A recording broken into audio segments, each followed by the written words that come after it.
大家好，这名网友说大包知道杨澜澜的事不？分析分析啊。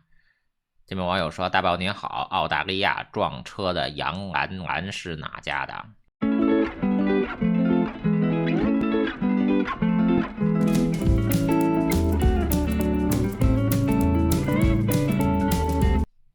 这名网友回复说这个是真天龙人，啥信息都没有啊？怎么可能没有信息呢？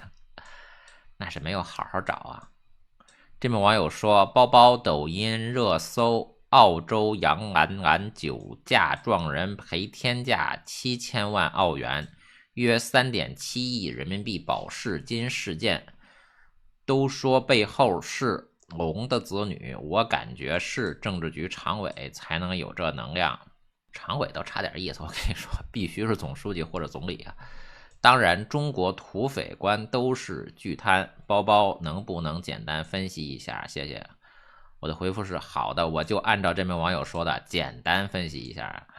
这名网友说齐乔乔就在澳洲，远亲王也是澳洲国籍啊，目测和这帮人又是脱不了干系啊。这说对呀，徐远平就是澳洲公民，双重国籍啊。徐远平的中国国籍和户口就应该给他注销啊！大家可以这么想啊，为什么徐远平他不移民美国，不移民加拿大，不移民英国呀？也不好说，这哥们儿没准有加拿大的身份呢。澳大利亚到底是什么？有什么东西值得他去的呢？我们看网上的说法，这个就是纯扯淡、纯洗地啊！说好奇是红二代吗？说不是做生意的。这种生意没有背景，谁能做啊？这就是常识的说法呀。都查不到父母是谁，只能是做生意的呀。这是什么逻辑啊？全中国有钱人太多了，每个都能查到吗？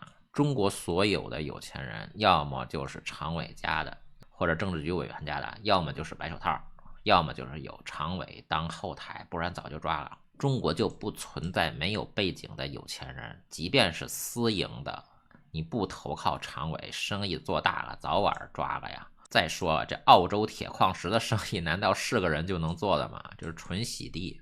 这名网友说名字是叠字，自己想吧，是叠字怎么了？是有讲究，经圈习俗，后代如果不走仕途，就约定取叠字，意思就是他不参与政治斗争啊，别搞他。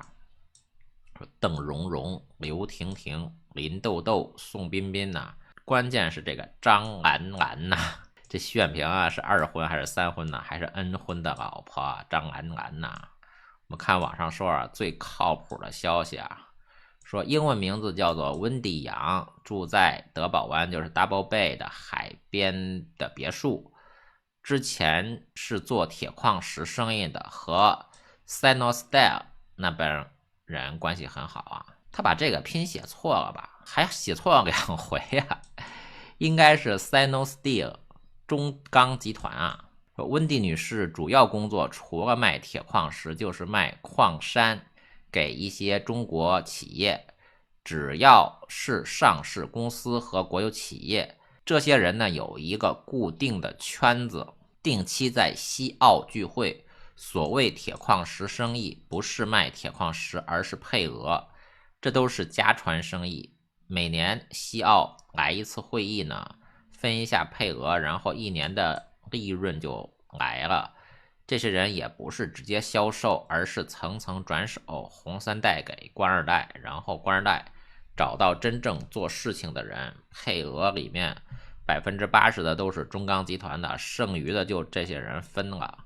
我们抓住这2个关键词啊，一个是中钢集团，一个是西澳。我们抓住这2个关键词，就给杨澜澜挖出来了。找人无非就是2条，一条是找人，一条是找钱。就这个杨澜澜的钱，他从哪儿来的呢？我们看一下中钢集团的2任董事长啊，总经理刘安栋和刘国旺的派系背景呢，自然就看明白了。我们首先呢要看冶金工业部啊，中国矿这个行业是由哪家的常委说了算啊？就是谁家的产业啊？冶金工业部的前身呢，重工业部第1任部长就是陈云本人呢。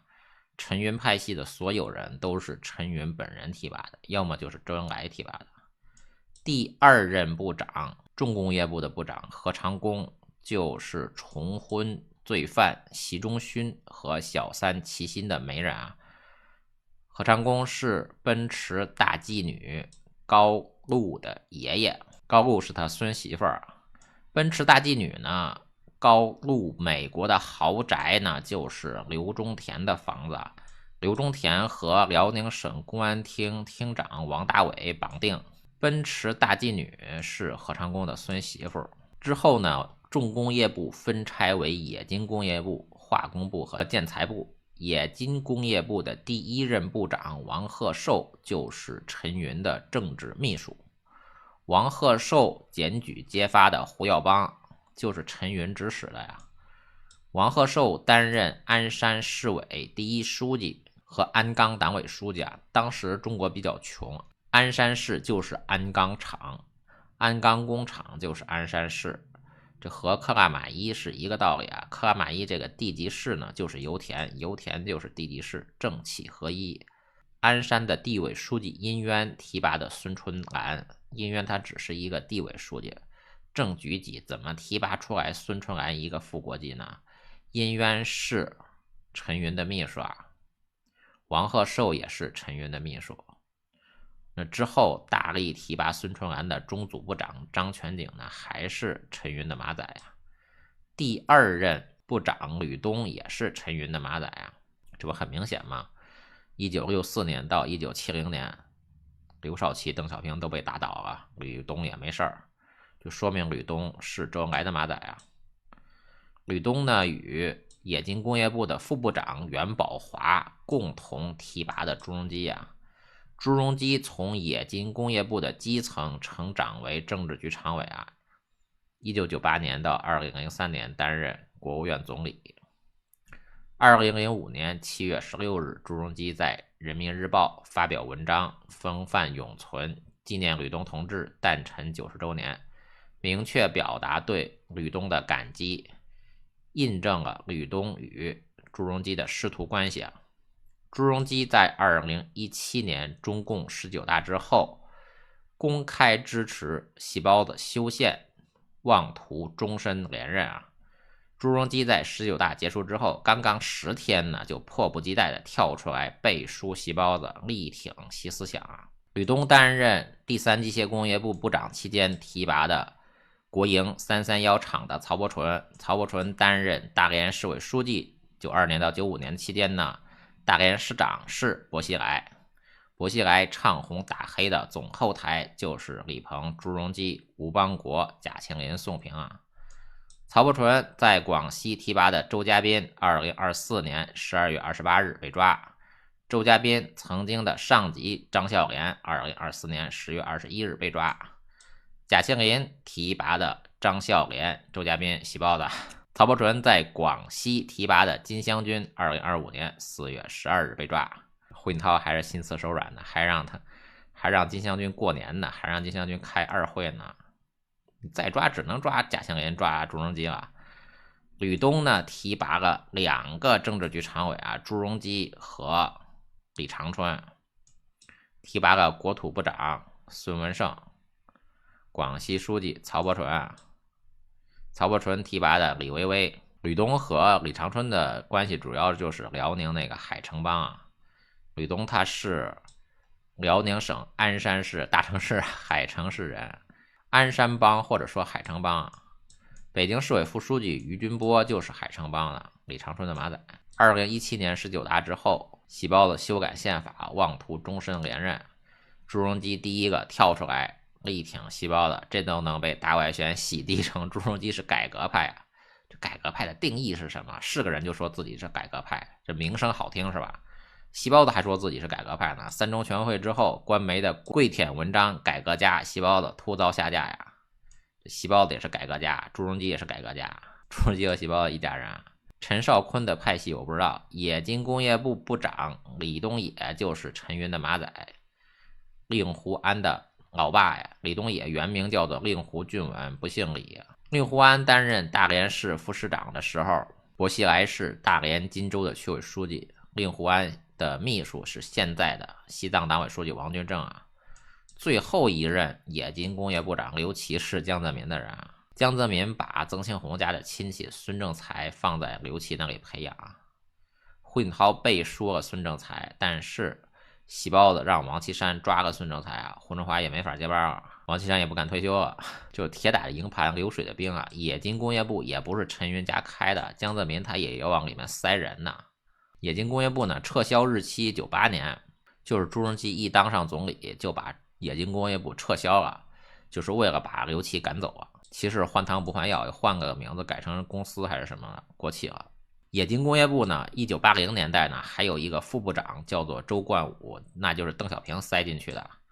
周冠武的儿子周北方呢和邓小平的儿子邓志方合伙开了一个首长四方的公司，现在的青海常务副省长张锦刚都就是周冠武的徒子徒孙啊，就是邓小平、胡锦涛派系的。冶金工业部呢基本上就是陈云、朱镕基细胞的地盘，这么多年这邓小平、江泽民一共往里面塞过2个人呢，那肯定不止2个人，但是我们知道就这么多呀，它不会很多呀，这就是朱镕基细胞家的地盘。我们看看刘安栋的派系背景啊，刘安栋湖南省永州市吉阳县人，这就没法说啊。我们看秦光荣、金湘军、周德瑞、刘跃进这4个都抓了，周亮没抓呀，周亮是朱镕基大弟子王岐山的秘书。其实王岐山是朱镕基的2弟子，大弟子是吴邦国。张硕甫呢也被贬黜了。2001年12月至2004年9月，37岁的刘国栋任中国钢铁工贸集团公司财务部主任。2003年12月，黄天文任中国钢铁工贸集团公司，后改名为中钢集团总经理兼党委书记啊。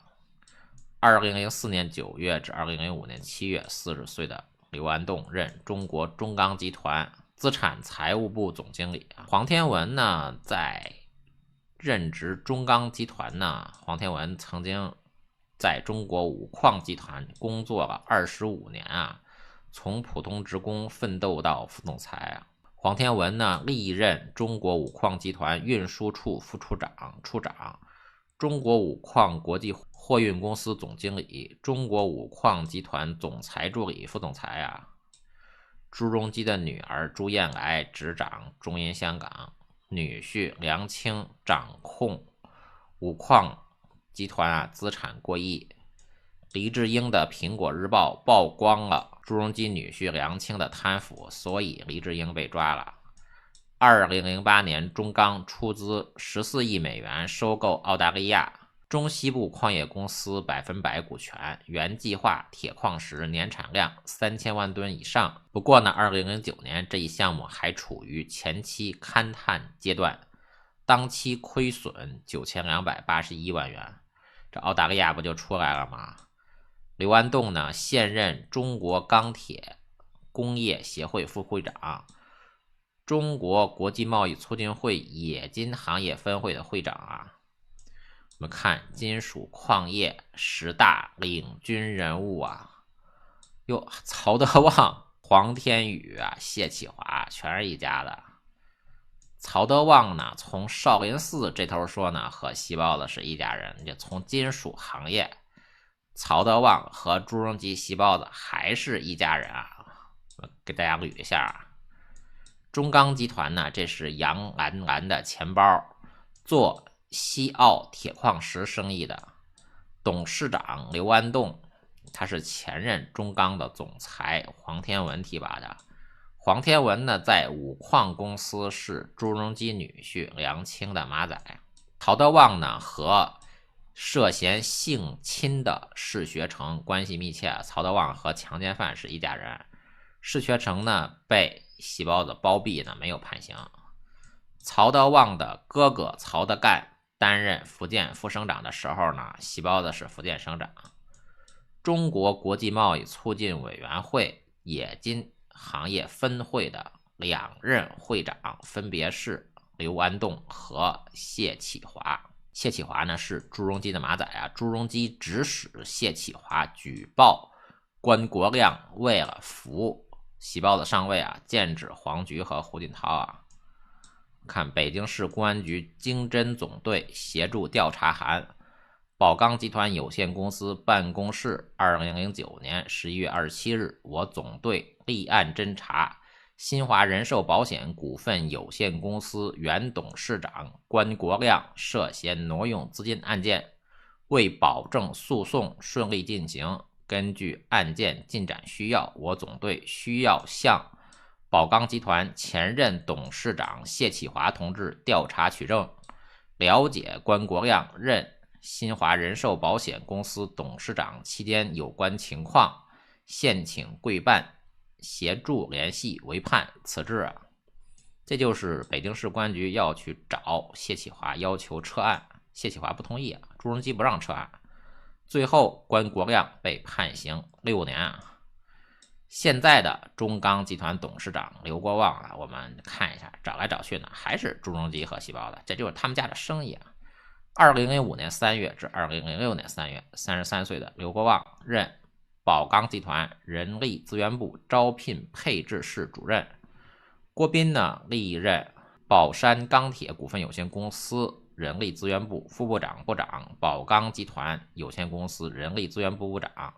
2011年3月起，郭斌任宝钢集团有限公司总经理助理兼人力资源部总经理。朱镕基这个白手套谢启华呢，是国新控股的董事长，王岐山的女婿黄耀文是国新控股的党委副书记、董事啊。国新控股和中国信达是战略合作伙伴。喜报的小姨子彭丽娟的丈夫许兴建所在的公司啊，就是中国信达呀，这是他们官方网站写的呀。国新设立和管理的专项资金由国新资产联合中国信达、中国东方、中国长城于2024年1月共同推动设立，总募集规模为400亿元。澳洲洋蓝蓝的钱包中钢集团就是朱镕基家的产业啊，喜报家的产业。2017年8月29日，驻司总领事雷克中在官邸会见了到访的中钢集团总经理刘安栋一行啊。雷克中总领事简要介绍了中国与西澳洲的关系以及双边各领域合作的情况啊。报道很多刘安栋去西澳做生意啊，生意就在那儿嘛。这个中钢集团是怎么来的呢？1993年2月，中钢集团经国务院经济贸易办公室批准，由中国冶金进出口总公司、中国钢铁炉料总公司、中国国际钢铁投资公司和中国冶金钢材加工公司组建而成啊。1993年的国务院经贸办公室主任不是别人，就是朱镕基本人。你至于说杨兰兰的具体身份呢，要么是朱云来的私生女，跟着他妈姓，要么就是徐远平的私生女，要不然就是中钢集团某个高层的私生女啊，不然他的钱从哪儿来的呢？2023年11月，4名中国留学生在加拿大遇车祸身亡。这个让我去挖呀，没准能给大家挖出线索。如果大家感兴趣，我可以试一试。好的，谢谢大家。